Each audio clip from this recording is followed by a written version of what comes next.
अभी बात कर रहे हैं महाजनपद काल के बारे में। देखो, महाजनपद जो काल होता है, इससे पहले अपन क्या बोलते हैं, जो प्रापाषाण मध्य पाषाण काल, उसको पढ़ चुके हैं। इतिहास में तीन चीज़ों को देखते हैं मेनली। क्या होता है? प्राग ऐतिहासिक काल होता है, फिर आद ऐतिहासिक काल होता है, उसके बाद में ऐतिहासिक काल होता है। ऐतिहासिक काल तो प्राग ऐतिहासिक काल में अपन ने पढ़ा था कि भाई, जहाँ पे अपन को ना तो कोई लिखित साक्ष्य मिले हुए हैं और लिखित साक्ष्य नहीं मिले हैं, तो पढ़ने का तो कोई सवाल ही नहीं उठता है। तो उसमें प्रापाषाण मध्य पाषाण नव पाषाण काल जैसे कुछ साक्ष्य थे, जैसे नवदा टोली वगैरह, ठीक है, कायथा, नागदा, ये सब जो साक्ष्य होते हैं मध्य प्रदेश में। और नर्मदा में जो कंकाल मिलता है, जो उसको अपन HD सांकलिया साहब नर्मदा पुरुष कहते हैं, ये प्राग ऐतिहासिक काल के साक्ष्य मिलते हैं अपन को। आद्य ऐतिहासिक काल में हड़प्पा सभ्यता को पढ़ते हैं अपन, जिसमें इसका परिभाषा के रूप में देखा जाता है तो ऐसे साक्ष्य जो पढ़ने में तो मिल गए हैं अपन को, सॉरी, इसके लिखित साक्ष्य मिल गए हैं, लेकिन अपन को पढ़ नहीं पाए हैं। ठीक है। ऐसे ही वहाँ की जो लिपि है, हड़प्पा सभ्यता में लोग लिपि का यूज़ करते थे, सिक्कों का यूज़ कर सकते, मुद्राओं का यूज़ कर सकते थे, यूज़ करते थे। यहाँ की जो मोहरें होती थी वर्गाकार या आयताकार होती थी, ठीक है। और ऐसे जो अदर जो होते थे उस दौरान, अब आज के टाइम पे जो यूरोप वगैरह है, तो मोसापोटामिया वगैरह, तो वहाँ पे इनका व्यापार का प्रचलन होता रहता था, तो वहाँ पे यूज़ करते थे अपन। तो आद्य ऐतिहासिक काल की श्रेणी में आ जाते हैं। ऐतिहासिक में जो होता है, जिसको साक्ष्य अपन को उपलब्ध है, चाहे अपन धार्मिक हो, चाहे गैर धार्मिक हो, चाहे विदेशी साहित्य हो, चाहे अपने शिलालेख हो, ठीक है, किसी प्रकार से, और उनको पढ़ भी लिया है, तो उसको ऐतिहासिक स्वरूप में देखते हैं। तो महाजनपद काल पे अपन बात कर रहे हैं, तो इसकी अपन को स्रोत हैं जो कि वैदिक या फिर अपन हड़प्पा की तुलना में बात करें, तो इसकी तुलना में अपन को साहित्यिक सामग्री कहीं ज़्यादा मिलती है। तो कुछ सटीकता से बातें कर लेते हैं इसके बारे में। यहाँ पे बात करें अपन, धार्मिक साहित्य हो जाते हैं या गैर धार्मिक साहित्य होते हैं, विदेशी साहित्य प्रचुर मात्रा में उपलब्ध होते हैं, जो कि यहाँ के वर्णन जब करते हैं अपन, तो बहुत अच्छे से कर सकते हैं कंपैरिजन टू वैदिक साहित्य या फिर हड़प्पा के बारे में।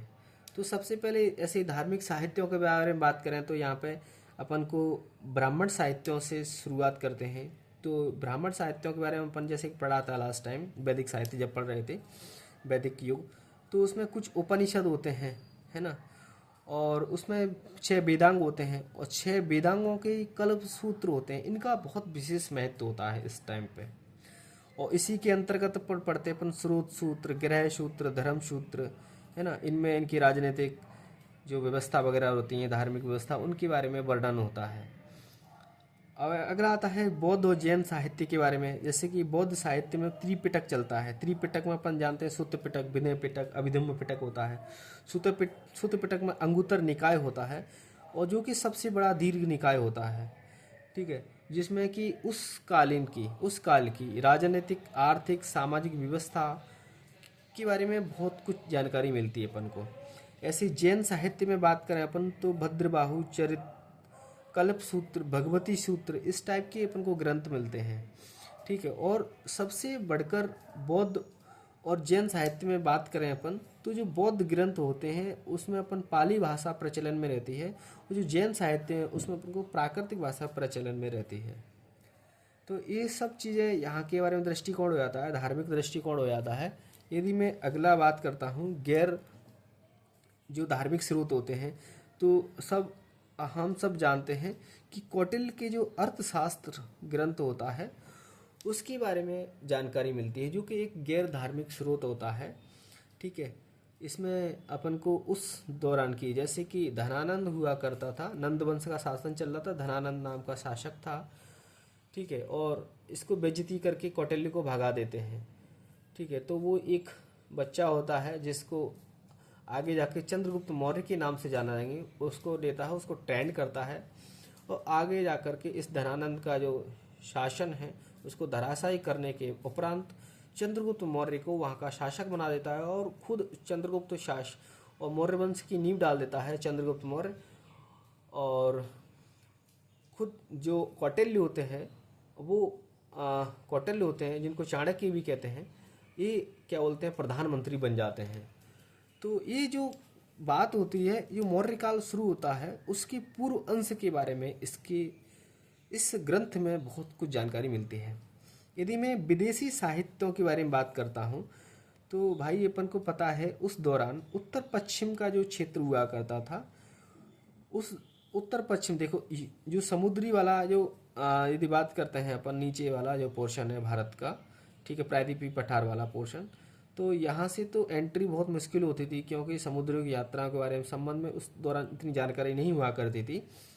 तो जो उत्तर पश्चिम वाला जो क्षेत्र है, अभी जो बात कर रहे हैं अपन अफगानिस्तान वाला, पाकिस्तान वाला क्षेत्र, हिमालय वाला क्षेत्र, तो उत्तर पश्चिम वाला, तो यहाँ से ईरानी और यूनानी लोगों ने आक्रमण किया भारत पर, कई बार आक्रमण किया।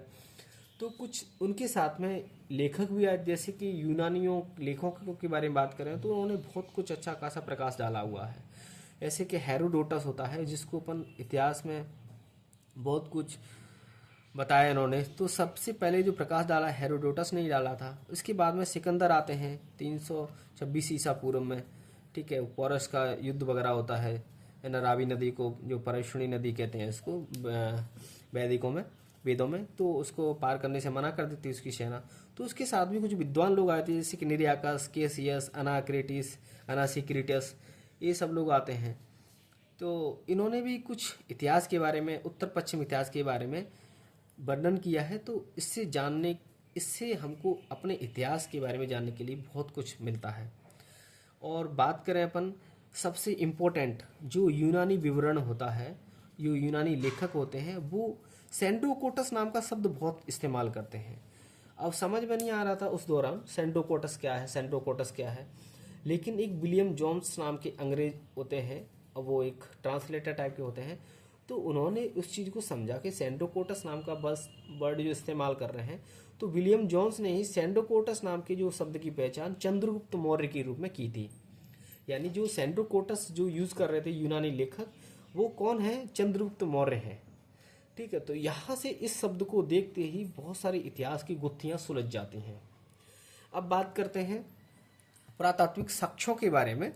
तो पुरातात्विक साक्ष्यों में जैसे कि अपन ने देखा हुआ है कि भाई पहले सिंपल से मिट्टी के बर्तन होते थे, ठीक है, फिर ब्लैक वेयर यानी काली धूसर बर्तन आया, तो फिर उसमें चित्र बनाने लगते हैं। फिर क्या होता है, NPW आते हैं, यानी नॉर्थ पॉलिश्ड ब्लैक बेयर, यानी उत्तरी काले पॉलिशदार मर्दभांड आने लगते हैं। यानी इसका मतलब एक मर्दभांड होते हैं ना, एक समृद्ध जो काल होता है, समृद्ध जो समय होता है, या उसकी वहाँ की जो कोई राजनीतिक व्यवस्था है, तो उसके बारे में बताता है। तो जो महाजनपद काल है, उस टाइम पे NPW जो बर्तन होते हैं, मर्दभांड होते हैं, यूज होने लगते हैं। तो क्या बोलते हैं पुरातात्विक साक्ष्यों के बारे में, साहित्यिक साक्ष्य की अपनी कुछ सीमाएं होती हैं, लेकिन जो साहित्यिक ग्रंथों को बहुत आगे चलकर लिखित रूप दिया गया था, ठीक है। तो ये सब बातें चलती रहती हैं। तो NPW जो है, NPW को अपन किससे जोड़ देते हैं? महाजनपद काल से जोड़ देते हैं। किससे? महाजनपद काल से जोड़ देते हैं। यानी इस टाइम पर जो NPW यूज होते हैं, उससे पहले चित्रित दूसरे मृतभांड होते हैं, इसकी तुलना में कहीं ज़्यादा अच्छे होते हैं। और इनके जो साक्ष्य होते हैं 1500 से अधिक अपन को साक्ष्य मिलते हैं, है ना, 1500 से अधिक।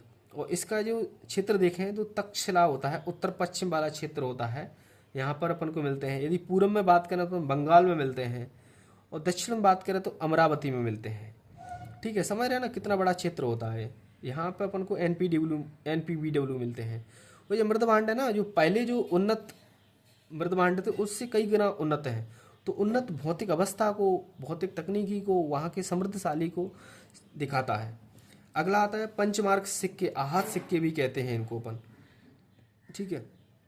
पंचमार्क सिक्के, आहत सिक्के, ये भारतीय उपमहाद्वीप में बहुत प्रचलित होने लगे थे, ठीक है। इनकी बात करें तो 5वीं ईसा पूर्व में ये प्रचलन में आ गए थे।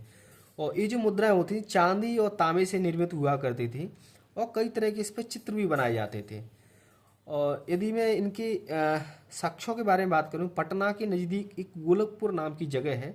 तो अपन पता है कि जो कौटिल्य था, कौटिल्य की मदद से जो चंद्रगुप्त मौर्य था, उन्होंने मौर्य वंश की नींव डाली। इससे पहले नंद शासकों का वहाँ जो मगध वगैरह वहाँ पर राज हुआ करता था।